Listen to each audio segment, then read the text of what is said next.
Salam sejahtera, terima kasih karena bersama dengan saya di Nazilin Unity Channel. Jom kita bongkar apa sebenarnya yang dibenci oleh Perikatan Nasional dalam soal pelantikan Ketua Hakim Negara. Pelantikan Ketua Hakim Negara sebenarnya kerajaan telus, tetapi propaganda pembangkanglah yang tidak menjadi. Kesian dan amat mendukacitakan. Apa yang diperjuangkan oleh pembangkang tidak kesampaian. Mereka nak lihat Anwar Ibrahim tumbang, letak jawatan tersepit, terdesak dan sebagainya. Tapi ingat, Anwar Ibrahim sudah diuji selama lebih 25 tahun. Anwar Ibrahim ujiannya bukan calang-calang. Kalau hanya sekadar melaungkan turun Anwar itu semua tak berbaloi sebenarnya. Tapi saya nak lihat jugalah pada 26 Julai ini, betulkah akan ada turun lebih daripada 300.000 orang? Paling-paling mungkin turun 10.000 orang, tapi mereka akan mengklaim kononnya 100 juta orang.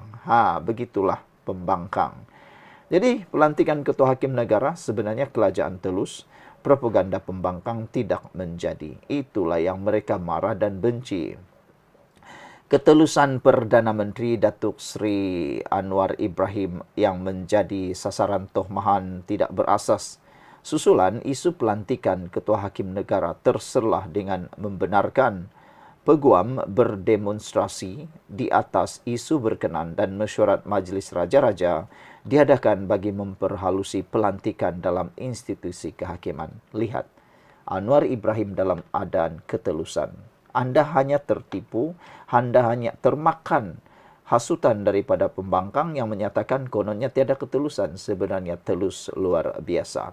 Sebelum kita teruskan ulasan ini, jangan lupa tinggalkan komen Anda dengan tanda pagar kami sayang Malaysia. Ini saya nak perkenalkan kepada Anda semua terapi imun Transovector for Life. Terapi imun ini meningkatkan daya imun badan kita sehingga 400%. Secara umum dan ringkasnya, kita kena penyakit karena imun badan kita yang lemah, imun badan kita yang bodoh, dan imun badan kita yang tidak berfungsi dengan baik lagi. Imun badan kita menjadi lemah bukan sahaja karena usia kita, cara pemakanan atau sebagainya, tetapi imun badan juga kadang-kadang jadi bodoh dan menyerang diri kita sendiri. Tetapi dengan adanya terapi imun Transovector for Life ini, hidup kita akan berubah. Kerana imun badan kita menjadi kuat 400%, dan apabila imun badan kita menjadi kuat dan sehat serta bijaksana, dibimbing menjadi bijaksana, secara automatiknya badan kita akan jadi kuat, jadi sehat dan melawan penyakit daripada dalam tubuh badan kita. Apabila imun badan kita jadi kuat, kita akan sembuh dari semua jenis penyakit. Dapatkan produk ini melalui nombor telefon yang tertera, dan ingat, produk ini ialah produk saintis dan diperakui oleh doktor-doktor di seluruh dunia, lulus KKM dan halal. Jangan tangguh-tangguh, saya sudah beritahu, jangan tangguh-tangguh.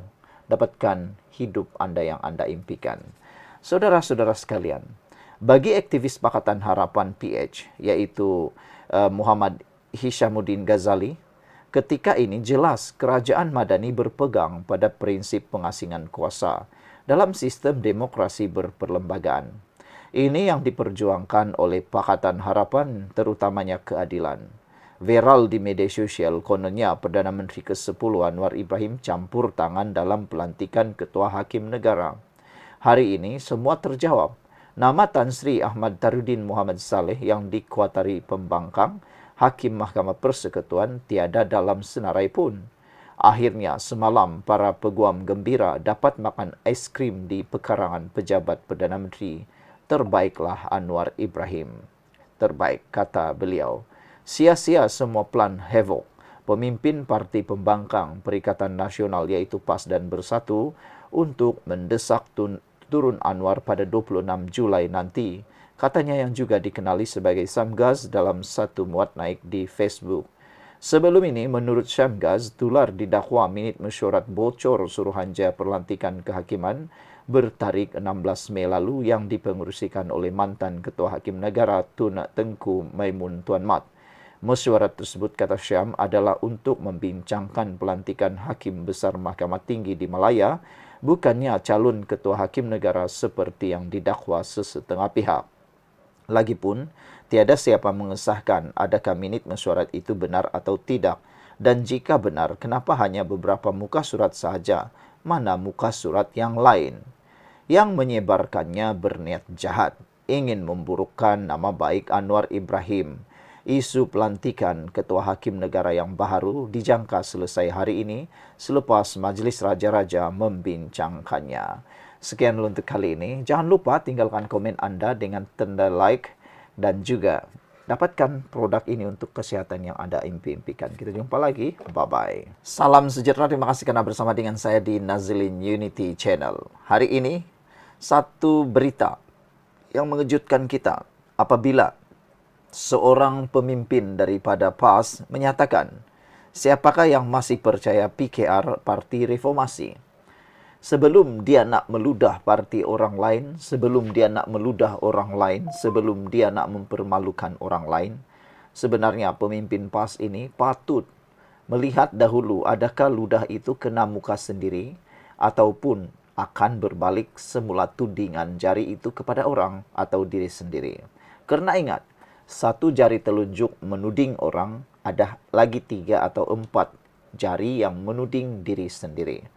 Sebelum menyatakan kononnya mereka lebih baik daripada orang lain, coba lihat dulu apa yang sudah Anda buat ketika Anda menjadi kerajaan. Di dalam petikan apa yang dikatakan oleh salah seorang pemimpin ini, beliau menggesa, PAS menggesa rakyat diberi luang untuk bersuara di tempat yang dirasakan wajar dan bukannya dihalang daripada berhimpun secara aman. Nah, menjadi pertanyaan ini ialah, adakah ini sengaja ditimbulkan oleh beliau seakan-akan himpunan itu diharamkan atau dihalang? Tiada satu pun yang menghalang himpunan Turun Anwar. Tiada satu pun kenyataan menghalang. Tapi kamu cipta cerita kononnya macam mau dihalang. Siapa yang mau percaya kamu? Kata netizen. Satu hantaran balas daripada Sam Gaz cukup menyengat daripada beliau. Sam Gaz kata, siapa yang masih percayakan PAS, parti yang betul-betul nak bawa agenda Islam di 4 negeri di Malaysia? Kalau PAS kata siapa nak percaya PKR, nak tanya juga siapa yang nak percaya dengan PAS. Itu soalan Sam Gaz. Sebelum kita teruskan ulasan ini, jangan lupa tinggalkan komen Anda. Adakah Anda percaya PAS berbanding PKR? Mana lebih dipercayai? Sebelum itu saya nak perkenalkan kepada Anda semua, ini Transfer Factor for Life, terapi imun yang meningkatkan daya imun badan kita sehingga 400%. Secara umum dan ringkasnya, terapi imun ini meningkatkan imun badan kita, mendidik imun badan kita, dan merangsang imun badan kita supaya jadi bijaksana, kuat, dan mempunyai memori luar biasa untuk melawan penyakit dari dalam tubuh badan kita. Apabila imun badan kita menjadi kuat dan sehat, bijaksana, kita sembuh daripada sebarang jenis penyakit dari yang kecil sampai yang besar kerana imun badan kita yang bertindak luar biasa. Tetapi apabila imun badan kita menjadi lemah, apabila imun badan kita menjadi bodoh, kita tidak akan sembuh-sembuh daripada penyakit. Itu sebabnya pastikan imun badan Anda dipertingkatkan melalui terapi imun Transfer Factor for Life. Dapatkannya melalui nombor telefon yang tertera. Ingat, produk ini diperakui oleh doktor-doktor di seluruh dunia termasuk di Malaysia, lulus KKM dan halal. Ini penemuan paling bersejarah dalam dunia perubatan dan kedoktoran di abad ini. Baik, Sam Gaz menyatakan, kalau kamu kata tak boleh percaya PKR, PAS lagilah tak boleh dipercayai. Kerana, dengarkan hujah ini. Sam Gaz kata, siapa yang masih percayakan PAS, parti yang betul-betul nak bawa agenda Islam di 4 negeri dan di Malaysia. Buktinya, beliau nyatakan, 35 PAS jadi kerajaan di Kelantan, kemudian menang Terengganu, Kedah dan Kelantan. 33 bulan jadi kerajaan pusat. 33 bulan bukan satu tempoh yang sekejap. 2 tahun setengah menjadi kerajaan pusat. Tapi, apa yang PAS cakap, dia tak buat. Apa yang dicakap bukannya dikotakan pun. Jika Anda kata PKR tak kotak janji, cuba tanya PAS. Adakah dia kota janji? Contoh paling simpel kata Syamgaz, RUU 355 mengharamkan 100% arak, judi, bahkan pakaian pramugari dan royalti di Malaysia bila jadi kerajaan, tebuk atap 33 bulan. Adakah itu dibuat oleh PAS? Mereka merancang, mereka berjanji, mereka katanya mahu menuntut royalti itu ini dan macam-macam, tapi sama juga. Rakyat menilai dan sengsara bila mereka jadi kerajaan gagal dulu. Belum pernah ada rekod di Malaysia, rakyat Malaysia angkat bendera putih hanya ketika kerajaan tebuk atap itu termasuk PAS dan Perikatan Nasional. Jadi, siapa yang gagal, siapa yang boleh dipercayai? Tinggalkan komen Anda dalam ruangan komen, kita jumpa lagi.